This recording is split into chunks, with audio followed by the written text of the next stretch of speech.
Je pense que la notion que André a présentée hier de retenue axiologique a créé beaucoup de malentendus. Ce n'est pas la neutralité. Puis, de façon assez cocasse, la maternité revient à une étudiante de chez nous qui était une Suisse et qui réfléchissait sur la neutralité pour réaliser qu'en intervention, un peu comme l'éthique, on fait de la retenue axiologique sans même le savoir. Parce qu'on est là pour co-construire, on est en rapport d'égalité, vous avez parlé de partenariat. Et si je veux éviter de biaiser le processus en déterminant à la base de mes propres valeurs vers où on doit aller, je dois faire preuve d'un minimum de retenue, puisque inévitablement, j'ai un certain pouvoir sur le processus. Et si je l'oriente, je pourrais déterminer sur le fond ce qui va advenir, par exemple, d'une démarche dans une organisation ou encore d'une délibération dans un comité d'éthique. Je dois donc nécessairement faire preuve d'un minimum de retenue axiologique. Pour moi, c'est essentiel si je veux agir de façon professionnelle. Et je suis convaincu que chacun et chacune le fait déjà dans son travail quand il fait de l'éthique organisationnelle. Donc, ce n'est pas de la neutralité, mais le fait que je ne laisse pas mes propres valeurs surdéterminer l'orientation du processus d'intervention. Je pense que la question s'adresse à moi. Concernant ce terme, je me dis toujours, on parle de où exactement.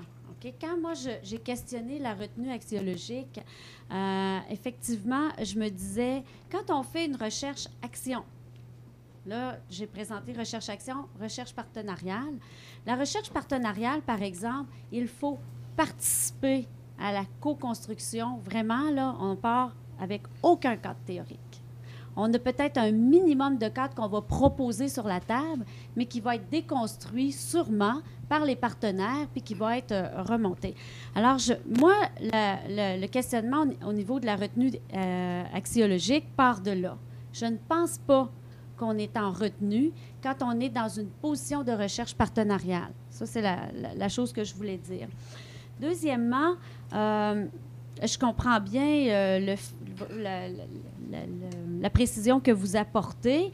Je me disais, OK, je dois faire preuve d'une certaine retenue parce qu'effectivement, je ne veux pas imposer mon cadre.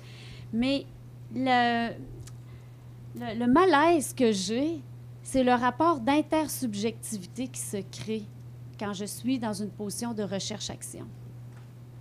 Ça me questionne en termes de retenue. Alors, c'est vraiment quand j'établis un rapport d'intersubjectivité, dans cette position-là, je me dis jusqu'où je me retiens. Quels sont mes guides? Et la réflexion que j'ai provient du fait que je pense qu'il faut re-questionner son approche méthodologique, ses positions, tout ce qui nous guide. Et le but de mon intervention, c'est vraiment d'en arriver à ça, de susciter justement ce questionnement-là pour peut-être remettre en question certaines choses. Mais j'ai beaucoup aimé le terme hier parce que ça m'a fait retravailler. Puis je suis pas à l'aise encore ce matin. Je ne sais pas si je vais cheminer cette semaine avec cet élément-là, mais mon malaise provient du fait que je suis dans un rapport d'intersubjectivité. Je ne suis pas certaine que je suis retenue. Mais je n'ai pas la réponse. Sincèrement, là, je n'ai pas la réponse, puis je vais réfléchir encore au terme qui a été abordé depuis hier. Je veux simplement ajouter que, à propos de la retenue, en fait, moi, je parlerais de retenue expérimentale, où on se dit, on est quand même là pour, je parlais tantôt de produire des résultats, puis on est aussi conscient, finalement, de l'enjeu important d'impliquer des personnes qui s'investissent vraiment comme sujets moraux, en fait. Hein, dans la recherche, on l'a bien vu, en fait. Il y avait une émotivité très forte dans l'application de la méthode de délibération rétrospective, en fait, à partir de l'approche narrative, là. Mais moi, il me semble que dans une approche contextualiste, la retenue ne peut pas, justement, il faut pas en faire une neutralité complète. Je suis tout à fait d'accord avec toi, Richard, parce que il me semble que ce que j'apporte dans le milieu, en fait, comme norme, comme valeur, en fait, à l'intérieur quand je me place dans une approche contextualiste, j'accepte par avance que ces apports-là vont nécessairement rencontrer des résistances, vont être contredits par certaines contrefactualités qui existent déjà dans le milieu. Et finalement, dans le fond, je vais réussir à avoir une action limitée Mais par contre, pour le voir comme ça, il faut accepter par avance l'approche. Évidemment, contextualiste, il ne faut pas avoir une approche essentialiste ou cognitiviste, parce qu'autrement, là, effectivement, on risque d'imposer et de constamment, dans le fond, au lieu de jouer le jeu de l'argumentation pour faire valoir le bien fondé des propositions qu'on fait ou des questionnements qu'on livre, en fait, ou qu'on partage, on est dans la position du gourou dont je parlais tout à l'heure. Tu sais. Mais moi, là-dessus, c'est la retenue expérimentale où je me dis il y a vraiment une limite à ne pas dépasser, finalement. Il faut y aller par petites doses, autrement dit. Mais je pense que c'est ça que tu viens... Ça vient de m'éclairer, là, du moins une partie. C'est qu'il y a une limite, à mon avis. C'est-à-dire que je peux retenir... Effectivement, je suis d'accord avec les outils, les cadres conceptuels. Oui, c'est important. Puis là, le mot retenu est là. Mais il y a... Où est la frontière ou là où je ne peux plus la maintenir? Et c'est de là que moi, je pense qu'il y a un élément d'intersubjectivité qui joue. Puis il y a un élément, quand on est dans une position de recherche-action, qui fait en sorte qu'on provoque un changement. Et là, la retenue, je pense qu'elle ne s'applique pas, à mon avis. À mon avis.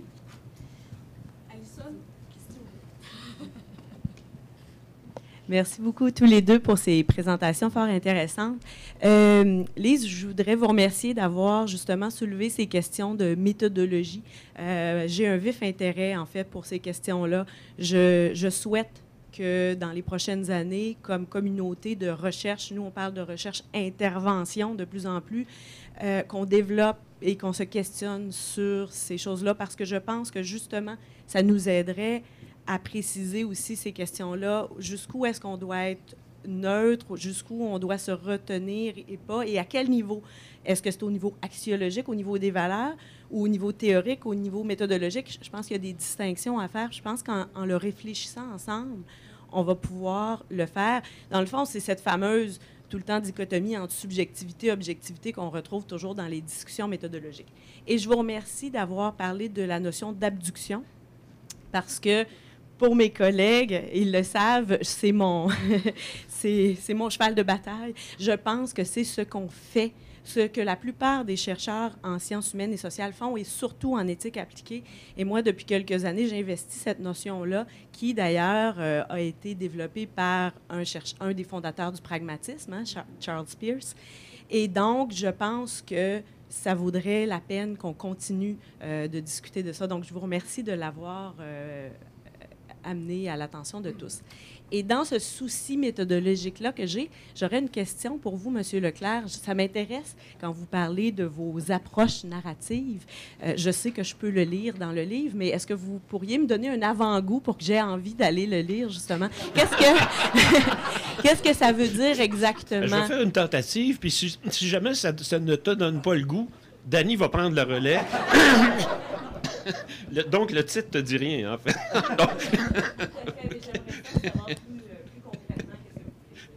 Non. De fait, c'est une approche où on cherche à faire émerger l'éthique qui est portée par les intervenants, les intervenantes, en fait, indépendamment de toute référence aux normes et aux valeurs qui sont portées par l'organisation, au code d'éthique, etc. Bien sûr, là, indépendamment, on se comprend bien, bon, ça ne peut jamais être complètement indépendant. Évidemment, ce sont des personnes dont l'identité morale a été structurée, bon, par leur éducation, etc., par leur choix professionnel aussi, et bien sûr par le fait qu'ils cohabitent ensemble et avec des usagers au sein de cette organisation-là. Mais l'intérêt de l'approche narrative consiste à dire, et c'est comme ça qu'on a procédé, tu me corrigeras ou tu me compléteras, ou tu me rendras plus intéressant éventuellement, consiste donc à demander aux personnes de nous raconter une situation antérieure qu'ils ont vécue, ça peut être loin dans le passé, et à nous expliquer en quoi, à leurs yeux, il s'agit d'une situation éthique. Ce sont des gens qui n'ont pas eu de formation sur l'éthique, sur le plan conceptuel, d'aucune façon. Pour eux, qu'est-ce qui est éthique dans cette situation-là? Et alors là, le groupe, parce que ça se fait d'un groupe, évidemment, est là en soutien, simplement pour l'aider à définir, en fait. Et nous, on était 2 animateurs, on n'est pas trop pour se retenir de ne pas intervenir. Et nous, on est là simplement pour poser des questions, pour s'assurer, dans le fond, qu'elles vont le plus loin possible sans qu'on leur mette les mots en bouche, en fait. Et c'est assez fascinant, en fait, comme résultat. Les personnes arrivent effectivement à identifier des valeurs, mais, et je pense que c'est une des conclusions intéressantes de la recherche qu'on a faite, ils n'arrivent pas, dans le fond, à formaliser ce qu'est l'éthique au niveau conceptuel. Par exemple, une intervenante nous avait raconté une histoire, en fait, où il était question du questionnement qu'elle avait encore, je pense, 5 ans plus tard, sur un refus de signalement. Elle avait refusé de signaler à la DPJ une situation familiale problématique, en fait, tu sais, pour pouvoir poursuivre l'intervention qui, bon, puis il y avait toutes sortes de raisons. Là, je fais une histoire courte.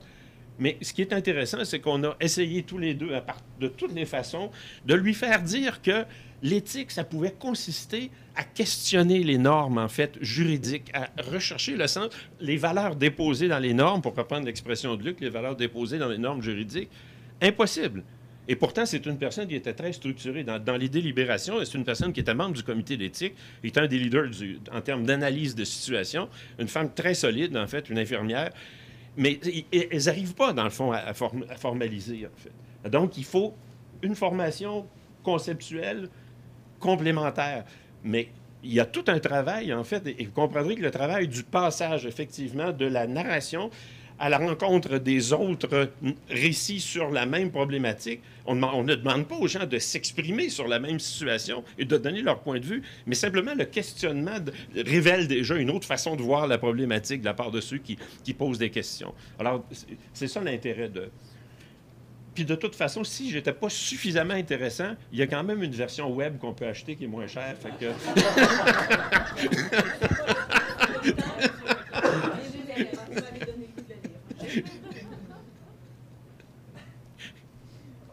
Merci Marie-Claude. Une question pour Bruno, une pour Lise, mais une réaction d'abord sur ces questions de neutralité qui nous préoccupent tous. Je mobilise assez souvent la figure du dispositif analytique qu'utilisent les psychanalystes. La personne du psychanalyste, dans sa présence, par son enveloppe physique, est tout sauf neutralité.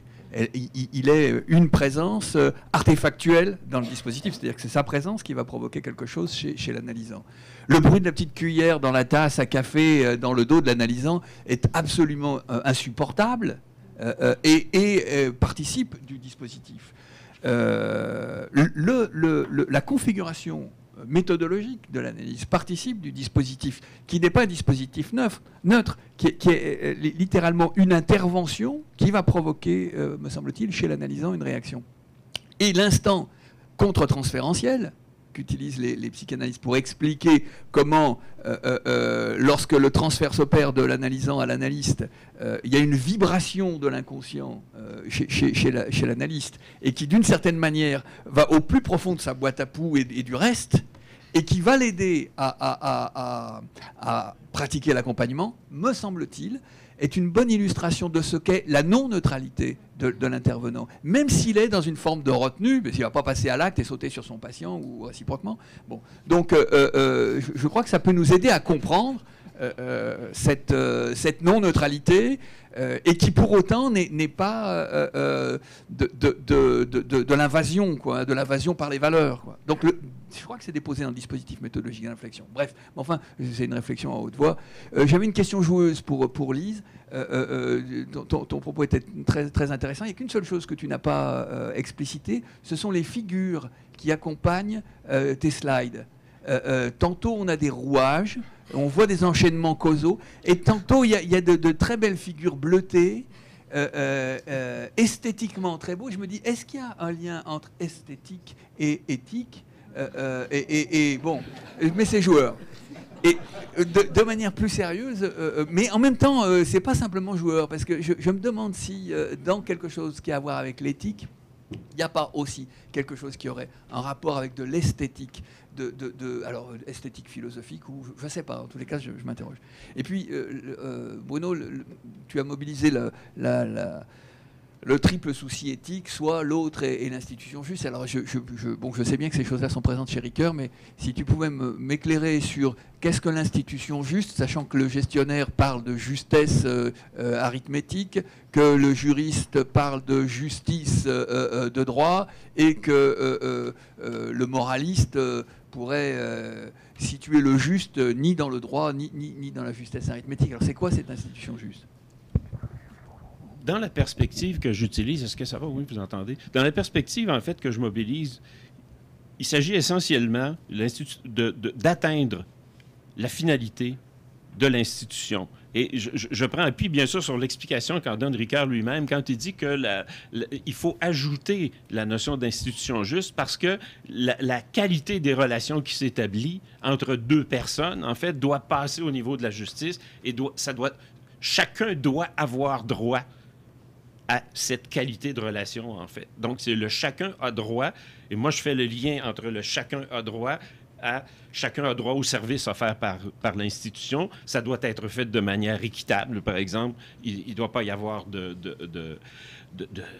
favoritisme dans l'accès aux services, en fait, et bon, etc. Et ce qui est intéressant dans cette vision-là, et ça, la question se pose d'ailleurs dans une perspective pédagogique, c'est que dans un premier temps, quand j'interviens avec cette notion-là d'institution juste, la direction des établissements comprend généralement l'intérêt, le souci de soi, le souci de l'autre et le souci de l'organisation.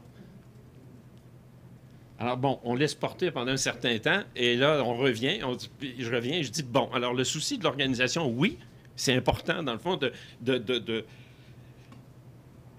s'assurer finalement que l'organisation fonctionne bien, mais en même temps, dans le fond, c'est davantage le souci de la qualité des relations à l'intérieur, de la qualité du service qui est rendu, finalement, et donc de l'atteinte de la finalité de l'organisation. Ici, est-ce que, dans le cas des CRDI, est-ce que nous atteignons vraiment la finalité de réadaptation des personnes et de questionner la finalité? Ça va nettement au-delà de l'éthique organisationnelle. C'est pour ça que je posais aussi la question de l'éthique de société, parce qu'atteindre la finalité, si la finalité est de manière extrêmement ambitieuse en ce qui concerne les personnes qui vivent avec une déficience intellectuelle puis un trouble envahissant du développement, c'est la participation sociale. Parce que là, c'est la participation sociale. C'est tout un contrat, finalement. Et il ne faudrait pas que les gens au sein de l'organisation s'imputent complètement l'échec de la participation sociale des personnes. Moi, je peux, en terminant ma réponse, je peux simplement rappeler le témoignage d'un des parents qui était intervenu lors des consultations en vue de l'élaboration du guide des valeurs, en fait, qui avait dit, vous savez, j'ai toujours apprécié énormément la qualité des services qu'on reçoit ici, la qualité humaine des relations qui sont toujours établies avec moi, avec mon enfant. Ce qui me fait toujours mal, c'est le regard qu'on porte sur mon enfant en société. Alors, le souci de l'institution juste, c'est aussi le souci de la juste mesure, en fait, aussi de l'action de l'organisation au sein de la société, en fait, et ne pas se donner des responsabilités qui dépassent les moyens qui sont les nôtres, en fait. Enfin, c'est l'idée. J'aime beaucoup les symboles. Je vous dirais qu'il y a des symboles que j'utilise pour provoquer. Alors, le symbole de la bombe, pour moi, ça résume très bien la frilosité qu'on a à vouloir ouvrir le débat sur la légitimité des savoirs qu'on va chercher dans le milieu. Puis en ce moment, c'est le symbole que j'ai. On est très frileux d'en parler. Et je pense qu'Alison le saisit. Et pour moi, c'est très important qu'on ouvre le débat. Puis c'est un groupe qui est toujours en dialogue, etc. Mais quand on arrive au niveau méthodologique, nos positions, on devient un petit peu ébranlé, comme je l'ai marqué dans le résumé. J'aime aussi quand les mots n'arrivent pas à traduire ce que je voudrais vraiment dire. Pour moi, les images fractales, c'est parfait. C'est mathématique, les images fractales. Ça crée un symbole dont on ne sait pas l'étendue. Alors, pour moi, c'est très symbolique quand on tente d'apporter une explication à quelque chose qui est en train de se construire, du moins au niveau scientifique, présentement. Ça exprime très bien l'image que j'ai. Alors, j'ai jamais pensé en termes d'esthétisme. Oui, j'ai une certaine recherche, mais je cherche plus à avoir un symbole qui va exprimer très clairement ce que je pense qui est en ce moment. Alors, c'est ma réponse joueuse. En fait, mes questions s'adressent à Bruno. Faire du pouce un peu, justement, sur la question précédente de l'organisation juste, je me demande si... Je trouve ça très important dans un sens de... Quand on a une demande de l'organisation, elle veut qu'on l'aide que les gens aident à réaliser sa mission, qui pour moi est différent de... Et je ne suis pas sûre que j'ai vraiment compris là, la définition d'organisation juste, mais de, en quelque sorte, son rôle social, d'acteur social en tant que tel, qui pour moi est différent de la mission nécessairement qu'elle se donne. Alors, je ne sais pas s'il y a un lien à faire avec ce dont tu parlais d'organisation juste. Ça, c'est la première. Et la deuxième est davantage, lorsque tu parlais de reconstruction identitaire, j'aurais aimé ça que tu nous en parles un peu plus. Et surtout versus ce que Gilles disait hier, de désassujettissement du sujet à ses scripts, tout ça. Est-ce que tu fais une différence? Laquelle? Peut-être essayer de distinguer les deux notions. Je vais commencer par la deuxième question. De fait, quand je fais référence à ce concept-là, oui, comment je dirais ça? À moins que je commence par la première question. Non, quand je parle de reconstruction identitaire, non, sérieusement, la reconstruction identitaire, en fait, est... Derrière ce concept-là, finalement, il y a la réflexion, bien sûr, sur les travaux, en fait, de Dubar, entre autres, et de plusieurs autres auteurs, mais principalement Dubar sur la construction de l'identité des personnes, finalement, dans un contexte, effectivement, où la construction ne se fait plus simplement par l'appartenance à un groupe social ou par l'appartenance à un groupe professionnel, mais se construit de différentes appartenances, en fait, et il y a une espèce d'injonction de construire individuellement son identité sociale, le fait, et éventuellement son identité morale dans un contexte, en fait, pluraliste, essentiellement. Et où, par exemple, le travail n'a plus la même importance, surtout pour les jeunes générations, que ça pouvait avoir avant, donc l'identification au travail est moins importante, bon, etc. Et l'idée de reconstruire fait référence nécessairement à une situation de crise, en fait. Il y a une crise évolutive que vit la personne quand, par exemple, ses valeurs, celles qui ont fondé son choix professionnel, par exemple, sont remises en question par des pratiques organisationnelles, en fait.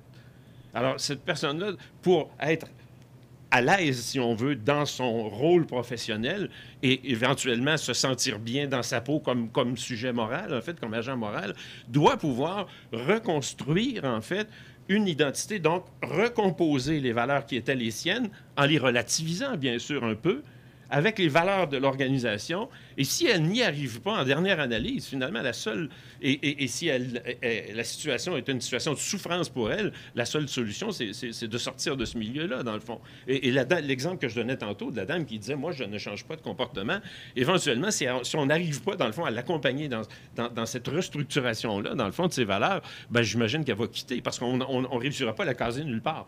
Le travail d'accompagnement de la naissance à la mort n'existe plus au sein de l'organisation. Alors, on va essayer de la diriger vers une activité où elle va pouvoir exprimer de manière la plus complète possible, en fait, les valeurs qui étaient les siennes. Mais éventuellement, si elle ne fait pas ce travail de reconstruction identitaire, je veux dire, elle va s'éjecter elle-même du système, elle va prendre sa retraite, parce que vous comprenez qu'il ne s'agit pas d'une personne de 20 ans, c'est une personne qui avait vécu la période de l'institutionnalisation des personnes qui vivent avec une déficience intellectuelle. Donc, bon, c'est ça.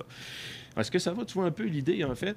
Et en ce qui concerne la question de l'institution juste, oui, rapidement, l'institution juste, je pense que c'est j'allais dire le jugement moral, quelque part, le travail d'analyse éthique qu'on fait de son action par rapport à ce qu'on appelle la finalité, c'est le sens fondamental. C'est pour ça que je parlais de participation sociale, en fait. C'est que la réalisation de la mission d'une organisation comme un CRDI, c'est bien sûr d'offrir des services, d'offrir le service de qualité, de l'offrir de manière équitable par rapport aux différentes clientèles, etc.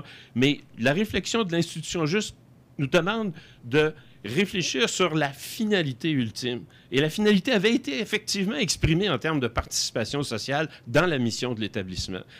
Mais ce n'est pas l'ensemble de la mission qui exprime la finalité, c'est un élément comme celui-là. Ce qu'on voudrait réaliser ultimement, c'est l'intégration sociale des personnes.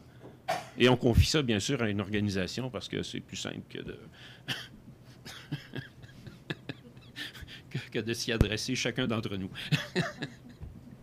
Donc, sur la question de la méthodologie, j'ai trouvé toute la question de la retenue axiologique qui est la présentation de Mme Langlois. J'ai trouvé ça super intéressant. Ça fait plus de 4 ans qu'on travaille en recherche-action, puis sur la participation citoyenne des personnes handicapées. Puis, toute notre réflexion d'analyse nous mène à la question méthodologique. Il y a beaucoup aussi à la question d'éthique. Donc, ça rejoint nos préoccupations.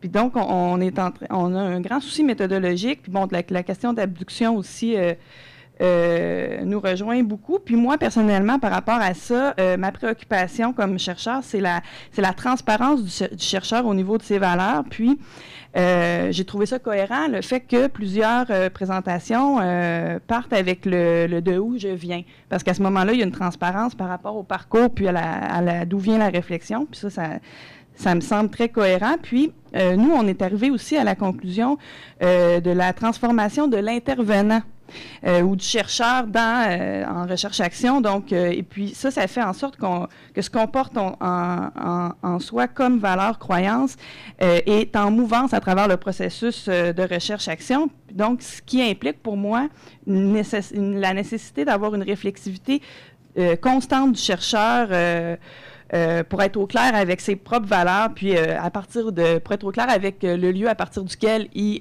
fait son intervention. Donc ça, c'était mon commentaire. Et en fait, ma question est très brève. Moi, ma préoccupation, quand je fais de la recherche, étant donné ma posture de chercheur, c'est la parole, parce que nous, on a une approche narrative aussi, donc je m'adresse à M. Leclerc, puis c'est la parole de l'usager. Donc, dans vos processus d'intervention en CRDI, puisqu'on travaille en déficience intellectuelle aussi, où est comment vous allez chercher, à travers votre approche narrative, la parole de l'usager? Voilà, c'est ça ma question.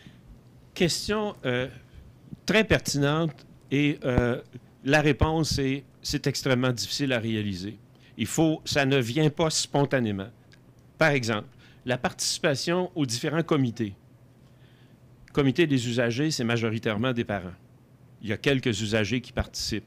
On réussit dans certains comités à avoir la participation d'un usager. Vous comprendrez, en fait, toute la difficulté aussi. Quand on parle de personnes qui ont des problématiques comme celle de l'autisme, c'est pas leur tasse de thé, là, la participation au comité, puis bon, aux activités publiques. Et bien sûr, quelqu'un qui vit avec une déficience intellectuelle, il doit pouvoir, d'une part, y trouver du plaisir. Il faut qu'il trouve ça intéressant. Et tout ce qu'on discute au comité d'éthique n'est pas d'un intérêt pour lui. Et deuxièmement, il doit pouvoir suivre quand même la conversation et il doit pouvoir intervenir. Bien, il y en a des personnes, évidemment, qui sont capables de le faire. Mais par contre, ces personnes-là sont très sollicitées. De sorte qu'il y a un comité d'éthique où je participe dans un établissement, celui de Laval, pour te dire qu'eux réussissent. Il y en a d'autres au Québec que je ne connais pas, là. Mais à Laval, eux, ils réussissent toujours à avoir la présence d'une personne. Dans certains cas, elle est accompagnée pour avoir des explications en aparté, mais la plupart du temps, en fait, elle peut le faire. Puis quand on fait des consultations, il faut effectivement consulter les personnes entre elles pour que se crée une dynamique entre les personnes. Et c'est des personnes qui... On voit tout de suite une grande solidarité entre ces personnes-là. Elles s'appuient, elles s'encouragent, etc., à intervenir. Et donc, on fait des focus groups. En fait, on fait des forums de concertation avec des personnes. Puis on s'assure que les personnes qui ne puissent pas... qui n'arrivent pas à s'exprimer verbalement de manière très, très fluide, en fait, puissent avoir quand même droit au chapitre. Et ça, c'est très compliqué, en fait, de s'assurer que les personnes qui fonctionnent avec des pictogrammes participent à une activité de consultation. C'est vraiment pas simple, en fait. Tu sais. Alors là, ces personnes-là, il faut être attentif. Il faut être attentif à leurs paroles, j'allais dire, au quotidien. À leurs besoins, à l'expression de leurs besoins puis de leur projet de vie au quotidien, ces personnes-là, et les traduire autrement que dans une consultation formelle, en fait. Alors, il faut aller le chercher auprès des parents, il faut aller le chercher auprès des intervenants au quotidien, et Et c'est beaucoup plus difficile que les représentants d'un comité de résidents d'un CHSLD, par exemple. Tu sais. Mais la préoccupation est là de la part des directions puis des intervenants en éthique, c'est certain. Et on apprend énormément de choses. Je termine là-dessus. On apprend des choses incroyables, entre autres, que la fameuse liberté de choix que tout le monde clame depuis des années dans tous les codes d'éthique, en fait, ce n'est pas acquis. Quand on leur demande quelle est la valeur prioritaire, ils veulent pouvoir faire leur propre choix, s'habiller comme ils veulent, aller travailler à l'atelier ou non, s'ils n'en ont pas envie, etc. Tu sais. C'est presque hallucinant, finalement, parce qu'on pensait que c'était de l'acquis dans les interventions. Alors là, on apprend que c'est leur grande, grande priorité. Puis la deuxième, bien sûr, la qualité des relations humaines. Je vous donne un extrait presque mot à mot d'une personne qui disait, qui était membre du comité d'éthique, d'ailleurs, celui-là, puis il disait, vous savez, moi, je comprends qu'on peut changer les intervenantes de temps en temps, qu'elles ne peuvent pas toujours être la même, mais j'aimerais ça que, quand ça sonne à la porte, si c'est pas la même, est-ce qu'on pourrait m'appeler pour me le dire que ça ne sera pas la même avant? Bon, ça s'adresse... mon commentaire s'adresse à Lise. Bon, on travaille beaucoup ensemble et j'ai quand même la surprise de voir les problèmes de reconnaissance de légitimité de la production académique de type recherche-action. Moi, je comprends bien que moi, en tant que philosophe, c'est sûr que je ne peux pas publier dans des revues de philosophie des résultats de recherche-action. On oublie ça. Mais je pensais, dans une grande naïveté, que dans un domaine comme le tien, quelque chose comme ça allait de soi. Et alors, c'est pour vous dire à quel point, même si on travaille ensemble, on ne discute pas de tout. Bon, ça, c'était un peu mon premier choc. L'autre chose également, et ça, c'est plus un commentaire, mais qui s'adresse à l'ensemble, dans le fond, des chercheurs ici qui font de l'intervention en éthique. Effectivement, je pense qu'il est intéressant dans ce que l'on peut faire ou ce que l'on devrait pouvoir publier, c'est le caractère transférable, comme tu le disais, caractère transférable et actionnable pour d'autres chercheurs et organisations. Mais en même temps, on sait que le diable est dans les détails. Et ce qui est donc très intéressant, ce qui serait très intéressant à pouvoir transférer, c'est pas seulement ce qui est générique, mais ce qui est effectivement, ce qui réside dans les détails de ce qui se produit et se passe dans une intervention, dans une organisation, ce que par ailleurs nous ne pouvons pas livrer dans des publications parce que nous sommes tenus à la confidentialité lorsqu'on intervient dans une organisation.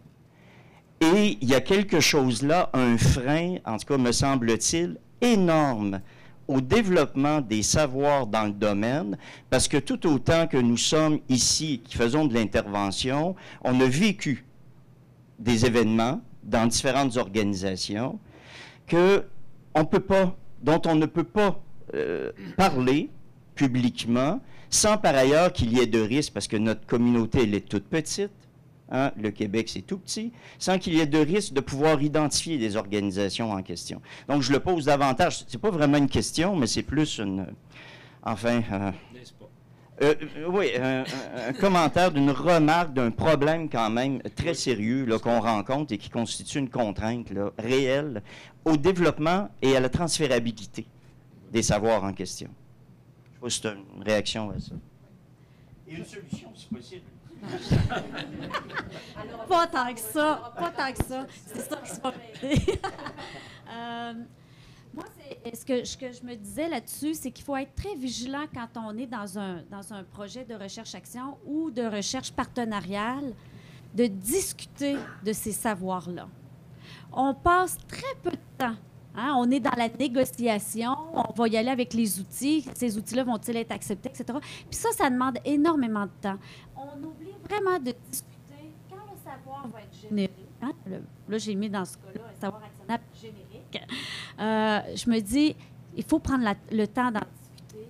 Puis moi-même, je fais mon meilleur culpa parce que je m'aperçois que je me fais toujours prendre la jupe à terre plutôt que les culottes à terre en disant, mince, je suis coincée encore une fois avec un dernier projet où on ne pourra pas le faire monter jusqu'à l'organisation parce parce que ça va mettre des gens en péril.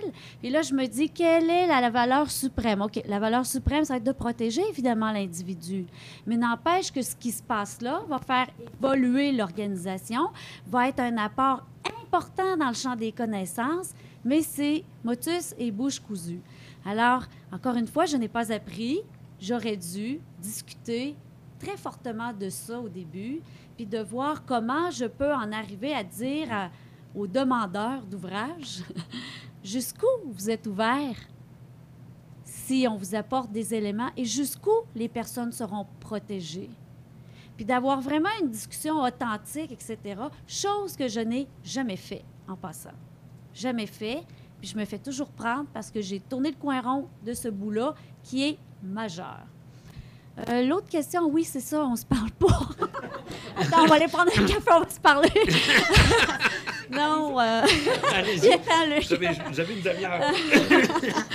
Non, c'est qu'on rencontre le même obstacle, c'est-à-dire que le chercheur qui va arriver dans le domaine des organisations, puis je pense que Samuel aussi pourrait le dire, puis Diane, etc., les chercheurs qui ont développé la belle théorie en management ou l'approche en 7 étapes, etc., oui, il va être reconnu. Pourquoi? Parce qu'il est allé dans sa tente de sudation, comme tu me disais l'autre jour.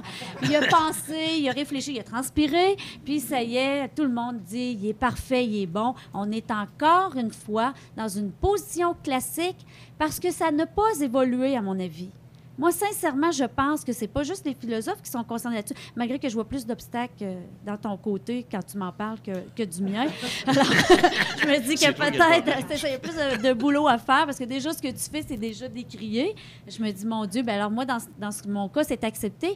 Mais le pas à faire, c'est au niveau de justement de cette légitimité des savoirs qui, à mon avis, n'est pas fait parce qu'on est resté encore dans notre position, d'où... mon livre de chevet, Kuhn, qui dit qu'il y a un changement paradigmatique qui se passe, bien, ça fait quoi, 40, 50 ans, là? Puis on espère que le décrochement du positivisme va lâcher au niveau particulièrement du savoir. Voilà, c'est ce que je peux apporter. Merci beaucoup. On va s'arrêter sur une pause.